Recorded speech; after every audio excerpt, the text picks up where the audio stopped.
Don't just think about the choice. Don't just think about the moment. Think about the story your life is telling.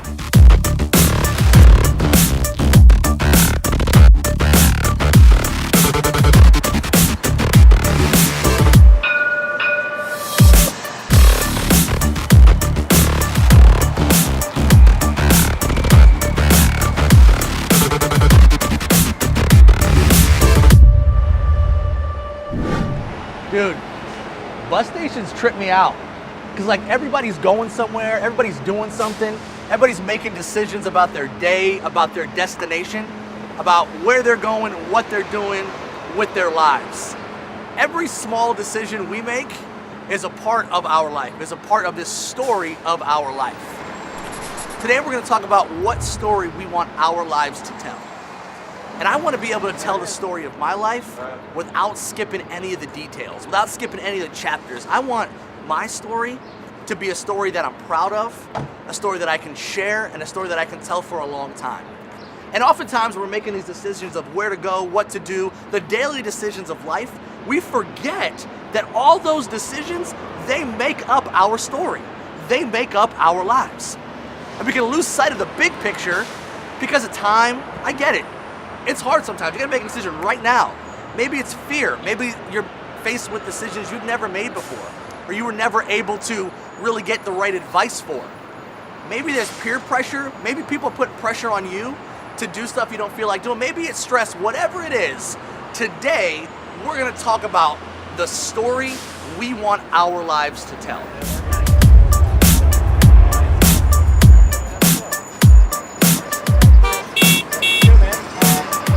So in the Bible, it's a guy named Joseph. Joseph has this story that his life is telling. See, Joseph has this dream, has this vision for what he wants his life to be, and he shares it with his brothers. His brothers catch mad hate. They grab him, they throw him in a pit, and they sell him into slavery. So Joseph ends up working for this dude named Potiphar. Potiphar, he's got a wife. Two things about Potiphar's wife. One, she's real fine. Two, she's real thirsty. She starts to see Joseph and is like, dang, I need me a piece of Joseph. So one night, she gets this great idea. She's gonna come on to Joseph. And we're gonna read this story in Genesis 39. So Potiphar gave Joseph complete administrative responsibility over everything he owned. With Joseph there, he didn't worry about a thing except for what kind of food to eat.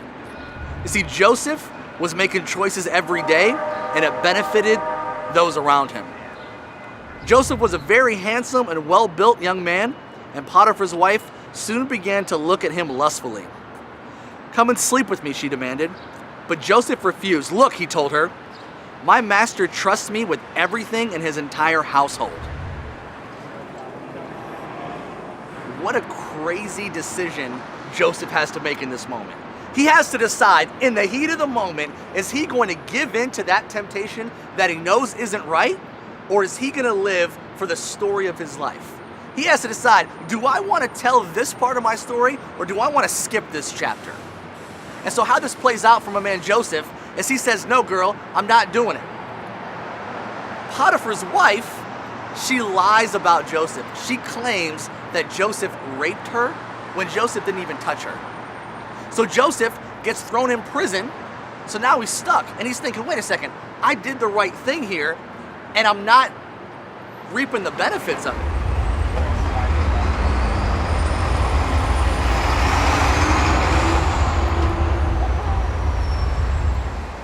So maybe you're in a situation where you're looking at some of your decisions, and you're regretting them, and you're thinking, oh man, I've already messed this up. I want you to know today, your story is not over. God can still do something in your life. Maybe you're here and you're looking at your life and you're like, I'm making the right decisions, but you don't feel like you're reaping the benefits of those. Your story is not over. God is doing something in your life. Here's how it plays out for Joseph. He decides to do the right thing, and because of it, he ends up in prison for 17 years. Joseph, as a slave, he decided to do the right thing. Joseph, as Potiphar's servant, decided to do the right thing. Joseph, in prison, decided to do the right thing. And because of all of that, Joseph ends up the prime minister of Egypt. What I want us to learn from Joseph today is this. He decided to live a story worth telling. And it was made up of all of these individual choices.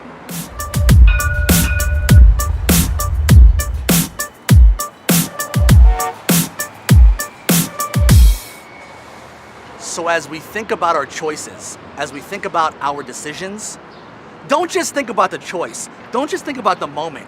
Think about the story your life is telling.